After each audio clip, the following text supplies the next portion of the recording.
দীর্ঘদিন পর সেই পুরনো ব্রাজিলের দেখা মিলল। কার্লোর এই ব্রাজিলকে নিয়েই হেক্সা জয়ের স্বপ্ন দেখেছে সেলেসাও ভক্তরা। দানিলো, ইগোর থিয়াগো, মার্টিনেল্লির গোলে শক্তিশালী ক্রোয়েশিয়াকে উড়িয়ে দিল ব্রাজিল। 2022 সালের কাতার বিশ্বকাপে নকআউটের হারের দীর্ঘ প্রতীক্ষিত প্রতিশোধ নিল ব্রাজিল। ম্যাচের শুরু থেকেই বুঝিয়ে দেওয়া হচ্ছিল এ যেন অন্য এক ব্রাজিল। কার্লো আনচেলত্তির দল প্রতিপক্ষের অর্ধে চেপে খেলতে থাকলো অবিরাম।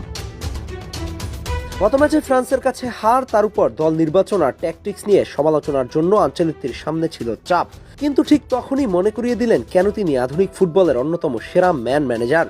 আজকের ম্যাচে অনবদ্য ছিলেন ভিনি। মাদ্রিদের সেই ভিনির দেখা মিলল হলুদ জার্সিতেও। বিশ্বকাপের আগে এমন একটা কামব্যাকের আশাই করেছিল সেলেসাও ভক্তরা।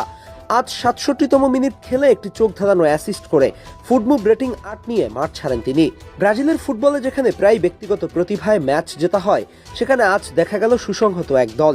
প্রতিটি বিভাগে আক্রমণ, প্রতিটি বল ফেরত আনার তীব্র ইচ্ছে।